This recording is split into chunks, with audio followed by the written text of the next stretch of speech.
network will help strengthen that and make sure that there is support for all of these local initiatives.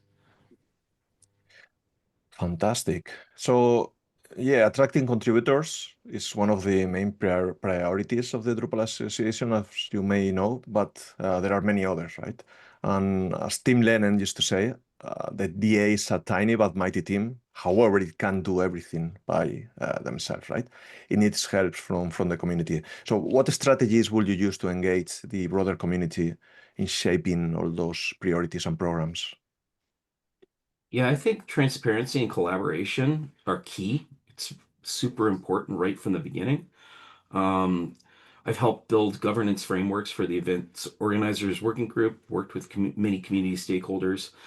And I think one of the things is that when community members don't understand why certain priorities exist or how they can contribute to them, participation drops, which I mean really points to the need for strong communication between the DA and the community around what's important and why. And I think sometimes the DA isn't as transparent as it could be. Um, Whether it's for worry about backlash from some members of the community because you can't please everybody all the time, or whether it's because as you say, Alex, small but mighty can't do everything, right? So I would advocate for three things. The first is a yearly state of the DA update with OpenQA, and I'm talking more than just sessions at DrupalCon, because while those sessions are helpful, they reach a limited audience, and I think very few people actually go back to the recordings and watch the recordings on Drupal TV or YouTube or whatnot. The second is I think that we need to make use of community-wide surveys before settling on strategic directions. It feels to me like sometimes decisions are arbitrary, and sometimes it feels because those decisions are arbitrary that you might not have as much support from the community as a whole if as if than if you were to have sat down and actually had a conversation. And I know that there have been a fair number of surveys that have gone out recently, particularly around the marketplace and so on, which I think is really good. And the third is let's add some small working groups to help operationalize the DA's priorities. Let's start to sprinkle some of these needs out across volunteers that would be more interested in getting involved with the DA a little bit more. I think that when we make these priorities tangible and collaborative, people do step up, people do show up, and they bring more than labor, I feel like. I think that they bring insight and buy-in, and their insight and buy-in has ripple effects across the community as a whole. So, if I come out and say, hey, the artificial intelligence strategic initiative is awesome, my friend Brad. I think that you'd be great at doing XYZ. I think that has a whole lot of effect around motivating and bringing other people on board. Yeah, I 100% agree with that, and I think that as you say, Matthew, the transparency is the key, and I think with as Drupal builds on some of these great initiatives at the moment, like Drupal CMS, the International Federation to change the governance model, and the marketplace initiative, which I think is hugely exciting. I think the Drupal Association team, or if you like, the paid employees that work on Drupal, will potentially grow, and already has been with the likes of the product team, with Ryan and Nick. So I think that will change the dynamic slightly, and it's going to be really important going forward that the transparency continues to be a clear focus and a priority for the Drupal Association, because I think as roles and responsibilities do start to be distributed more across paid employees versus volunteer and community members, how decisions are made, how resources are allocated, the direction certain initiatives might be taken in, I think will become really important in terms of transparency, ensuring everybody has their say, and people understand what's going on. So I think it's going to take some focus on ways of working. As you say, Matthew, kind of additional working groups, forums outside of DrupalCons, so that we can have much more collaborative and transparent discussions with the Drupal Association around what's happening, how things are being managed, and what decisions are being taken. I think is going to be essential to make sure that all of the, not just the community members we have, but also the new community members that we want to be able to bring in and attract to Drupal, understand what's happening, have a real sense of the transparency, and a real sense that they're part of a journey as well. And it can also feel like the Drupal Association is a little bit this organization in the background, and I would love it to come more to the foreground. For me, the most concrete example of this is if I look at the Drupal.org homepage, then the best way to get information about the Drupal Association is to go through the support Drupal call to action. But I think if you're in a state of mind where you want to support Drupal, then you're already pretty far along your journey. So a lot of new people are unlikely to even learn about the Drupal Association just from that webpage. And whenever I talk to people at conferences or at local camps, they are so full of great ideas, and they're very happy to tell you about what gets in their way or what could help them to contribute better. But also even those events are not, like Matthew already said, are not accessible to everyone. So making sure that we go online and really, I think, put the Drupal Association more in the forefront as this organization that is supporting Drupal can also help with approachability. Like just have a forum, like send us your idea, send us your problem, and give it a similar amount of weight as we do for marketing the Drupal project to external organizations. So yeah, I really like all those ideas, and like this will be like the ideal world, right? But at the end, we need resources, we need people, and that at the end of the day just means that we need money to sustain the current model, but also the most important model, money to be able to grow. So what ideas do you think that it will help the financial sustainability of the Drupal Association and increase the global participation on programs and events? I would love to continue on what I just said. Yeah. I think in general, like if you get into what is the Drupal Association, then you start to see how much it does to help make sure that the community can do the things it does, that contributions can happen. But I think the Drupal Association is a little bit shy maybe about bringing that forward. And if I look at the supporting the Drupal Association path, then a lot of the benefits that you get are around visibility for you as an organization. But if I look at Drupal as a tool, it's evolved immensely in the past years, where it's really attractive to organizations just as a tool to build a thing rather than to resell Drupal. But I think for that group of organizations, there's very little incentive to supporting the Drupal Association because they might not need or want that visibility. And I think one of the big challenges for those organizations, we maybe all know the XKCD comic with the large pile of dependencies, with one side having the single dependency managed by a single contributor, tirelessly keeping it going.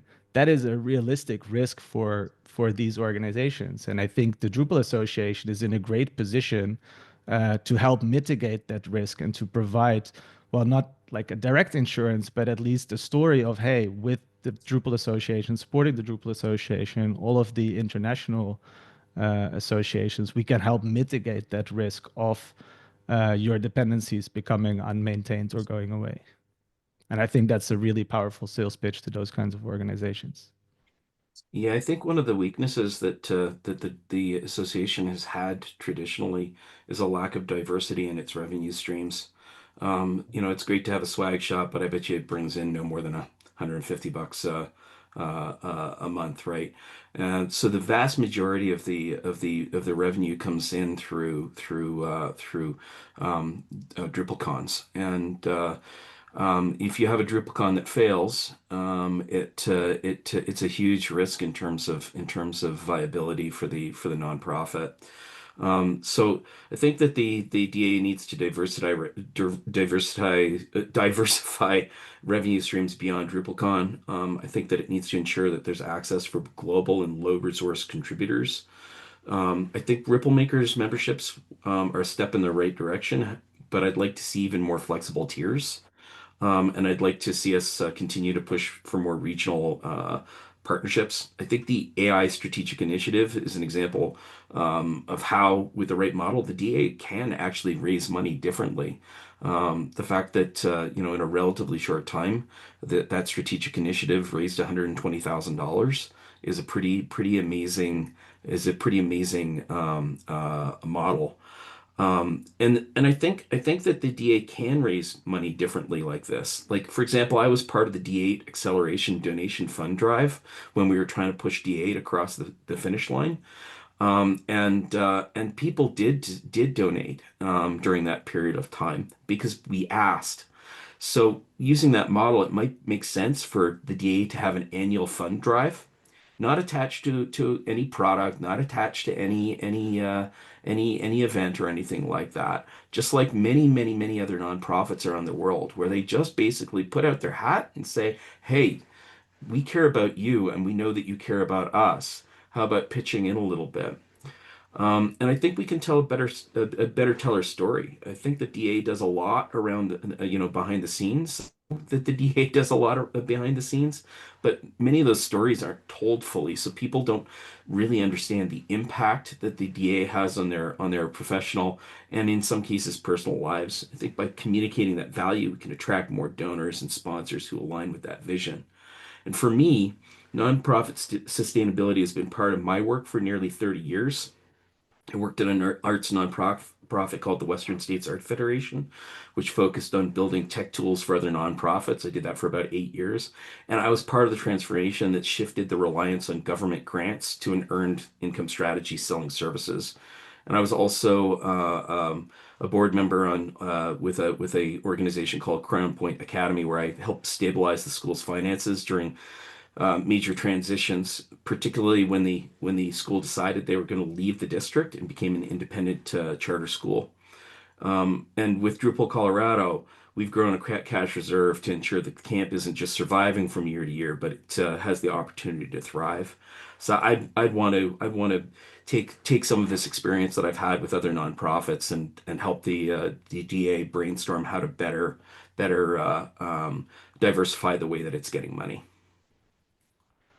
Yeah, definitely agree with that. I think one of the other areas that is exciting in terms of the revenue diversification is the marketplace initiative. So I know a lot of you and people listening will have been participating in the Slack channels and contributing ideas and responding to surveys, all of which hopefully will make sure that the direction that any marketplace in future takes is community driven, but it does represent for the Drupal Association a great opportunity for monetizing contributions, for revenue share with agency contributors and even kind of individual contributors, and I think it also opens up a different entry point for end users as well. So I think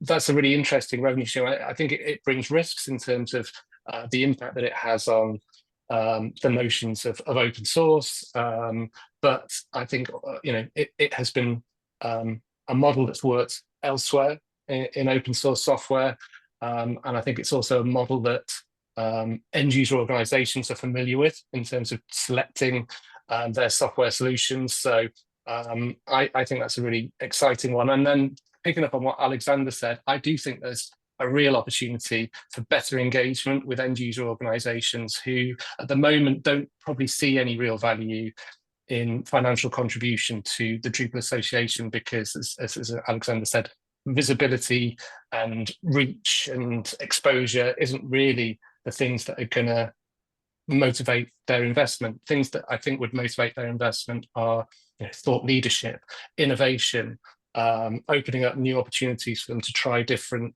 solutions in their digital platforms and digital estates. And again, I think if we were able to provide a greater array of benefits and ways for them to engage with us, I absolutely have no doubt that they would follow that with financial investment behind the Drupal Association. So those two areas, marketplace and end user orgs, definitely represent a great opportunity.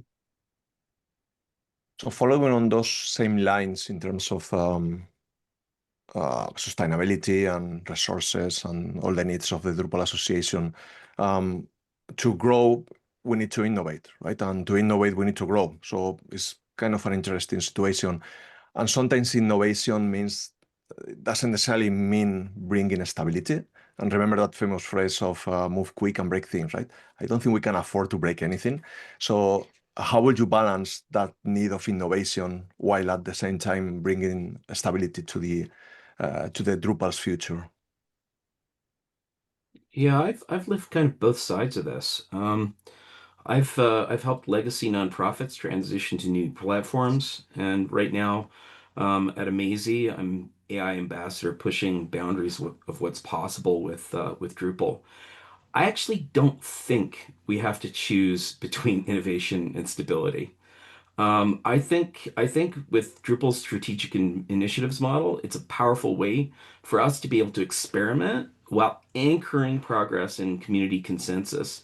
And I think that DA can make that even stronger, that model even stronger, by helping initiative leads with project management resources. And I know that having some interaction with the artificial intelligence strategic initiative over the last month or so. There are plans around that within that initiative. I think that we should be encouraging cross-initiative collaboration, so we can learn from one another. We're not in silos. We can ensure that anything that's worked or hasn't worked for one initiative can be utilized by another.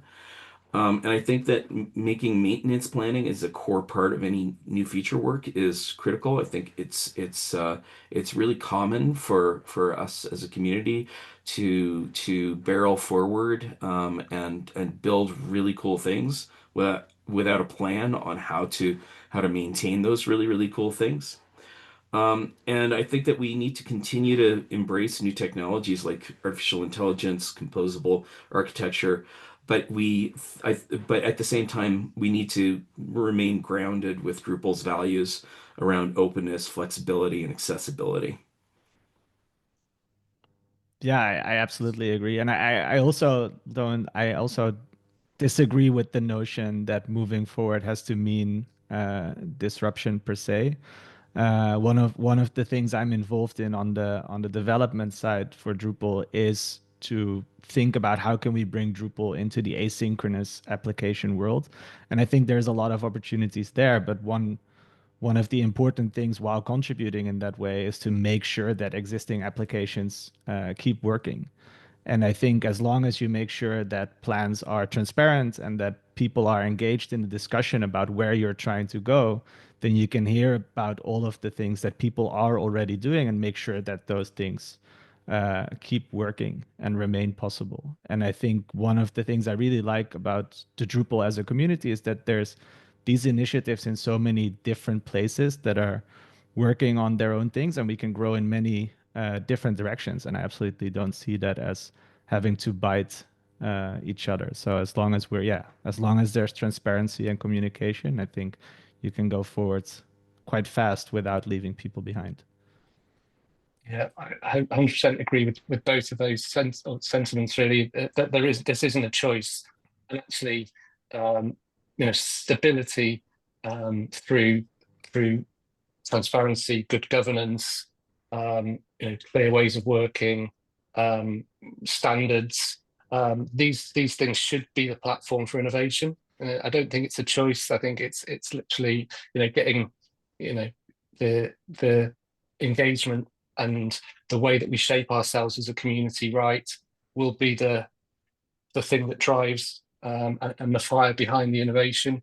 And interested in Matthew, your thoughts. I think one of the things that Drupal historically is good at, and I think can really build on as a point of difference, is the inclusivity. So being able to bring in different perspectives, nurture engagement with neurodiverse audiences, and actually kind of use that as a real point of difference and platform for innovation, and kind of challenging the status quo.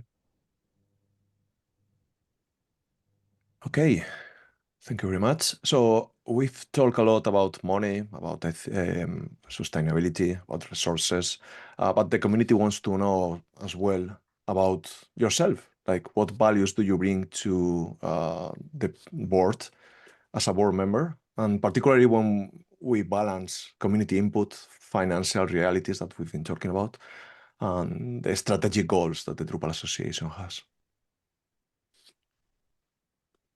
You want to go? Yep, Matthew, maybe. Yep, sure. So for me, my approach to leadership involves stewardship, transparency, accountability, and inclusion. And for me, these aren't buzzwords. They're embedded in how I lead. So whether it's working at Drupal Camp Colorado or Drupal GovCon, whether it's helping grow a camp like that sustainability in a sustainable way, or for example, when I guided the governance overhaul at the Drupal Association about a decade ago, which meant that there were two seats for at-large members, that at-large members got to sit for more than 1 year. That there were good governance practices put in place, like term limits, that didn't exist before I joined the board at that point. All of these kinds of things are super important in terms of leading. I mentor young autistic professionals through an organization called Next for Autism, and I'm also on their advisory board. And I lead in those places by listening, connecting, and showing up consistently.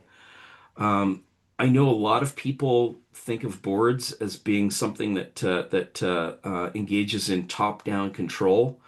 I don't see that. I see boards of nonprofits as being servant leaders. It's a place for us to ask hard questions. It's a place for us to ensure mission alignment, and it's a place for us to keep the community in mind every day in every act that we take as an organization.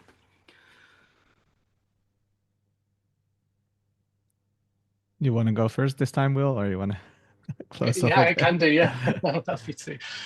Yeah, so I think for me, one of the things that I'm really conscious of at this moment in time, standing as a candidate for a community elected member of the board, is the change in governance. I think is going to be really interesting, with the working group to explore the International Federation. And obviously, I represent Drupal in kind of my geographical area, which is England, in two different capacities. One, Drupal England and Wales, and Drupal Camp England. Two separate organisations.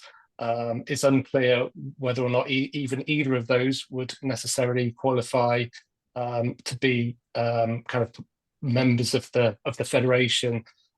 So I'm really conscious that actually each market is going to have challenges, I think, adjusting to whatever the new governance structure for Drupal looks like. And so for me, a very clear goal for me will be to make sure that that every jurisdiction, whether it's England and Wales, or whether it's Burkina Faso, or a lot of other interesting and passionate community organizations, are going to be able to participate and form part of this overall governance.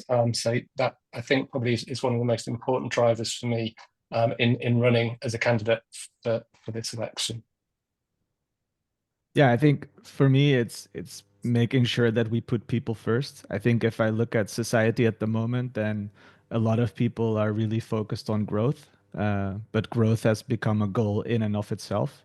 And I think that is a problem. We should be mindful of why we're growing and make sure that this growth actually benefits the communities that we're a part of. So I think that's also, if we look at the Drupal community, is very large, very diverse, and we have to make sure that the things we do benefit all of those stakeholders. And I think it is sometimes challenging to make sure that everyone has has an equal say, and it can be that the people who have the most time or are the largest organizations within the community might have the most input or things to say. So we have to be mindful whenever we make these kinds of decisions and trades off of, okay, who is eventually benefiting, and is that making sure it's for the community health as a whole and not just for a part of the community. So we are getting to the end. I have only one more question for you, and then at the end, I will give you a few seconds in case you want to add anything or you want to send any message. So one important thing on any role or any goal is to measure, right? And if you don't measure things, you don't know where you are, and you actually don't know where you are going. So how will you measure your success as a board member at the end of your term? What impact would you hope to have made at the end? I take this just to kind of follow on from what I was saying before. I think, for me, success would look like establishing really clear ways for different communities around the world to engage with Drupal, whether that's formally by creating associations that can then participate as part of an overall broader governance structure, or whether it's as individuals new to the community. I also want to make sure that we set clear kind of goals for bringing in new agencies. So again, that the Drupal has been kind of grown by this tremendous group of makers, and now we have this brilliant opportunity to really expand the scope of what that agency and maker community looks like. So again, I think that would be a really clear way that I'd want to measure success at the end of the term. Yeah, I think for me personally, it would be to make sure that we see a growth in funding from organizations who actually do not themselves resell Drupal.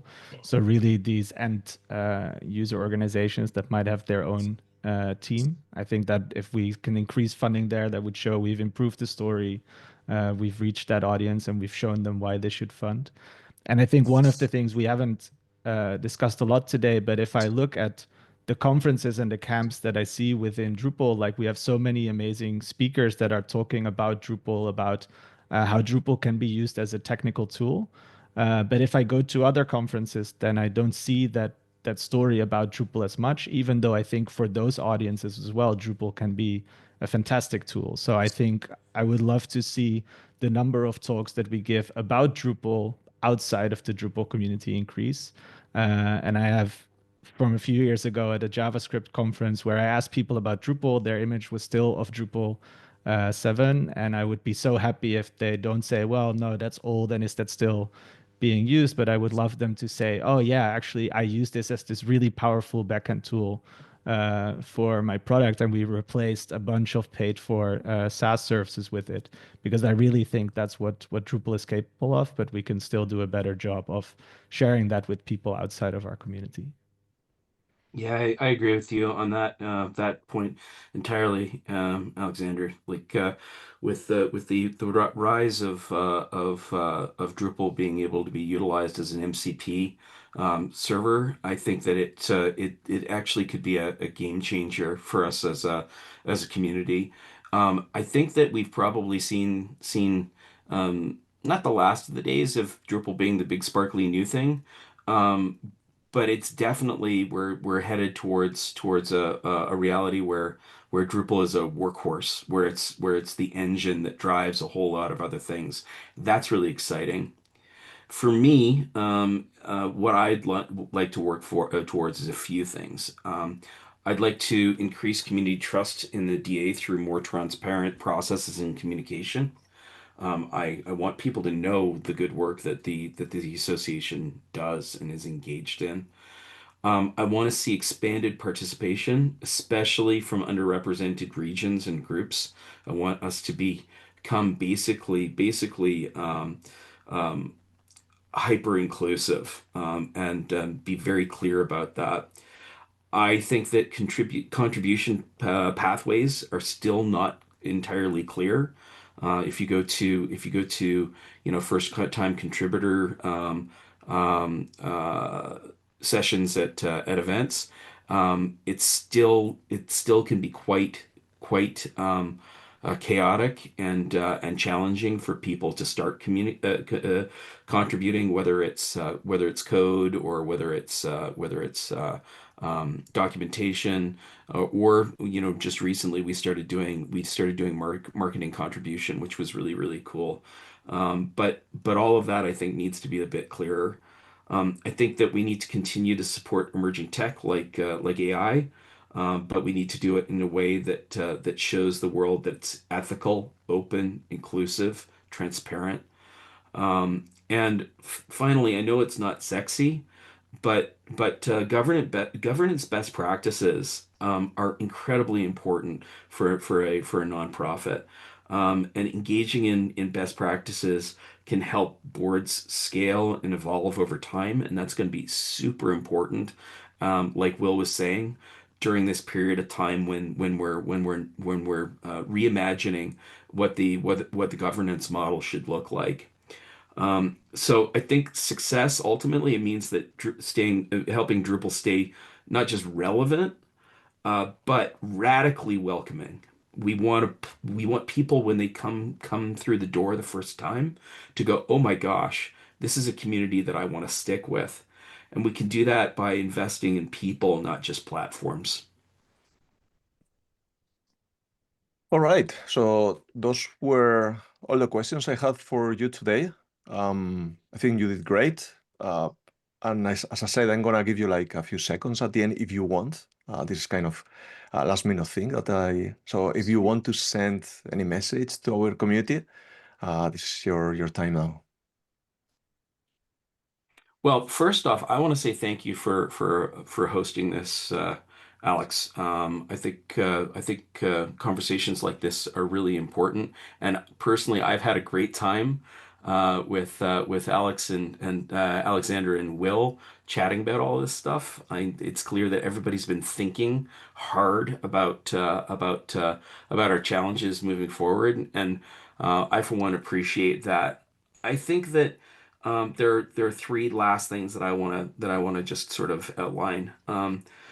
Artificial intelligence, it's so new to us, and well, it's new to the world in a lot of ways, even though it's been around since the 70s in one way or another. But it's exploding, and I think that we've got to be very careful about how we approach it. I think that we need to ensure that we've got ethical, open, community owned AI tools, and that's one of the things that I'm focused on right now in my career. Um, I've talked about inclusion an awful lot, and my talks in since 2019. I basically stopped doing technical talks and talks on project management. My talks have been all about neurodiversity and neurodivergence. Because I saw a situation where many people who are have ADD or autistic or dyslexic or whatnot found themselves feeling like they were alone in silos, and the truth is that they don't need to be. So I want to keep making space for people to show up as themselves, as their authentic selves. And then finally, on the governance side of it, I want to emphasize again, nonprofit boards aren't about control. They're about stewarding resources and creating a space where communities can actually thrive and grow. And for me, that's a responsibility that I take really seriously. Thank you, Matthew.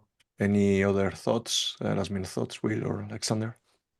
Again, kind of echoing a lot of what Matthew said, but for me, yeah, thank you, Alex, for facilitating. And also, yeah, I just, I'm always really inspired. This isn't the first time that I've run as a candidate in these elections, and every time there's been brilliant candidates with great ideas, and who will be able to contribute hugely to the community. So yeah, it's always inspiring to be part of this process. Yeah, Last but not least, thank you to everyone attending. No, I think Drupal is it's like in a really exciting time right now with the focus on how can we make sure that we connect and yeah, the associations around the world for Drupal. We have so many interesting both technical challenges, but also people challenges, and how do we bring and tell their story. And I agree. I think there's fantastic candidates here. So yeah, I'm just really excited to yeah, be a candidate to be able to help Drupal in this moment. yep, I absolutely agree. We have amazing candidates for this election. Thank you everyone for joining today and for joining and for doing this roundtable. It's been an honor. It's been a pleasure. I hope you have enjoyed as much as I have enjoyed moderating it. I wish you all success and some reminder of important dates. The 18th of June, we'll start voting. It will close on the 11th of July, and announcements will be done on the 15th of July. So again, good luck everyone, and thank you everyone for watching and for contributing to Drupal. And one other Excellent. thing, one other date, I think, Alex, that's super important is Yep. if you're not a member of the Drupal Association right now, you have to be a member 24 hours before voting starts, and you have to have logged into Drupal.org at least once in the last year. So I think that, people who are watching this, if you haven't done those things, go do them. And even Great if you reminder. don't have the financial means to contribute, you can Yep. become a Drupal Association member for €0. Yep. So make sure you let your voice be heard. And So actually, technically, that is a good point, and something that lots of people who I've been talking to are confused about, because it doesn't appear that there's an actual way to do it. When you click on the button, it takes you to the payment gateway, and I don't think you can actually put $0 or €0 into the payment gateway. So, Alex, that actually would be something that would be really good for the association to follow up on. yep. What's the process for people who may not be able to afford to be able to actually become, get that honorary member status and be able to vote? If someone can't afford to get the membership status, they need to email Yitka. It's on the elections website, I believe, and I'll double check right after this and add it if not. But you email Yitka and you request it, and then she'll be able to get you started on that process. Okay. But yeah, I'm taking a note. It's something that we can discuss with the board in terms of if it needs to be more obvious or if it needs to be more, because at the end what we want is people to contribute and money is important, but there are many ways to contribute to this community. Again, thank you very much, and I wish you all success. Thank Thanks, you. everyone. Take care, everybody.